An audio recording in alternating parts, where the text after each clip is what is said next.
राजस्थान में विधानसभा चुनाव है और चुनाव से पहले जिस तरह से पिछले 2 महीने में राजस्थान में महिलाओं के साथ जिस तरह से घटनाएं हुई हैं, रेप की घटना हो, जला देने की घटना हो, तमाम अपराध महिलाओं के प्रति जिस तरह से बढ़ते जा रहे हैं, भारतीय जनता पार्टी लगातार इसको मुखर होकर उठा रही है क्योंकि चुनाव है, चुनावों में हर पार्टी हर मुद्दे को उठाती है। कहते हैं कि राजनीति में मुद्दे गाड़े नहीं जाते, उनसे राजनीति की जाती है। और इसी पूरे मुद्दे पर और बात करने के लिए सुमन शर्मा जो पूर्व महिला आयोग की अध्यक्ष भी रही हैं और भारतीय जनता पार्टी की नेत्री हैं, उनसे बात करते हैं। सुमन जी, जिस तरह से राजस्थान में गहलोत सरकार में पिछले 2-3 महीने में महिला अपराधों की जो बाढ़ आई है, क्या लगता है चुनाव से पहले?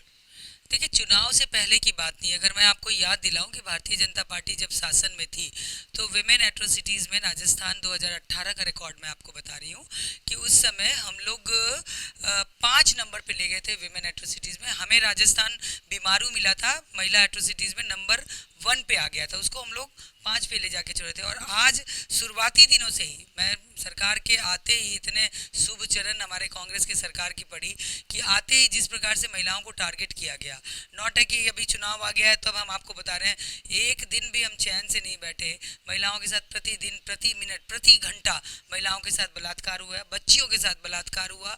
और सड़कों पे, हॉस्पिटल में, घर में कहीं भी बेटियां सुरक्षित नहीं है। और हम चिल्ला चिल्ला के इस सरकार की को जगाने की कोशिश करते रहे, लेकिन सरकार नहीं जागी, जिसका परिणाम हुआ कि राजस्थान विमेन एट्रोसिटीज में नंबर 5 पे आ गया। ये सरकारी आंकड़े हैं, ये कोई बीजेपी के आंकड़े नहीं है। तो ये दुर्भाग्य है, क्योंकि मुझे इसके पीछे रीजन लगता है कि ऐसा राजस्थान में क्या हो गया अचानक जो इतना महिलाओं के साथ अपराध, बलात्कार बढ़ गए। ये सोचने का विषय हम सबका है। तो जिसका मूल कारण मुझे लगता है कि जिस राजस्थान का मंत्री सदन में बैठ के अट्टहास करके कहे कि ये राजस्थान बलात्कार में नंबर 1 है, इसलिए नंबर 1 है क्योंकि ये मर्दों का प्रदेश है। हम लोग का सिर शर्म से झुक गया था। मुझे उस दिन ऐसा लगा था कि हम कहाँ जाएं।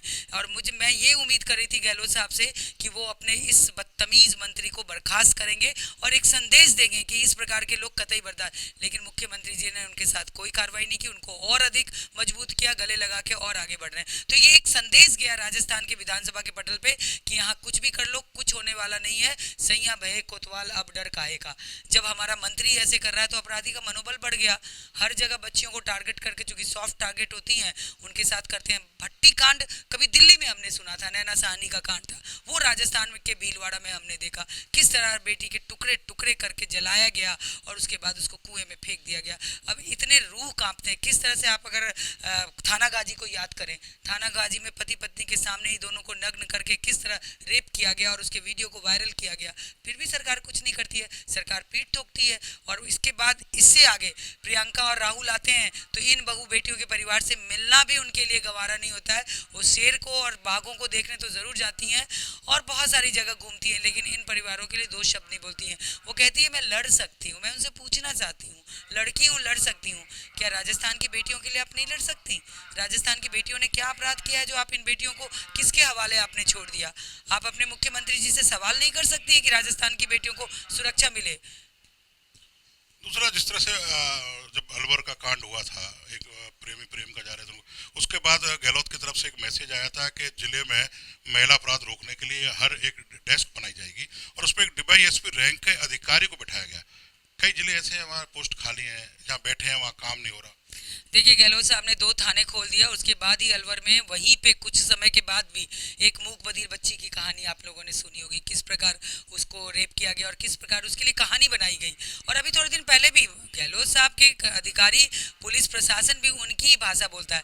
जब तक प्रियंका की मीटिंग चलती रही निवाई में, तब तक उस लड़की के साथ जिसके साथ बलात्कार हो गया था, जिसके बदन पे कपड़े नहीं थे, रात में घूमने निकली थी, पुलिस वालों ने गाड़ी के जीप के कपड़े फाड़ के उसके बदन पे डाले तो बोला गया कि स्वतः गई थी, ये मर्जी से गई थी, ये रेप नहीं है।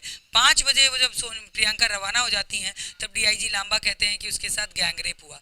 तो पूरा प्रशासन मिला हुआ, आप 4 थाने बना दो, 5 थाने बना दो, टुकड़े कर दो, छोटे छोटे कर दो। जब आपका इकबाल ही नहीं है, आपकी इच्छा ही नहीं है कि आपको महिला उत्पीड़न को रोकना है, तो कुछ भी कर लो, कुछ नहीं होगा। गहलोत साहब पूरे समय कुर्सी बचाने में लगे रहे, वो महिलाओं को कहाँ बचाएंगे?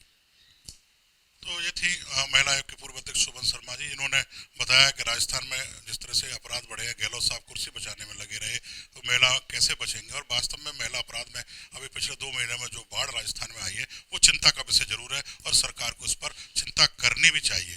कैमरा पर्सन मनोज सेन के साथ संजय वर्मा, TV7 भारत, जयपुर।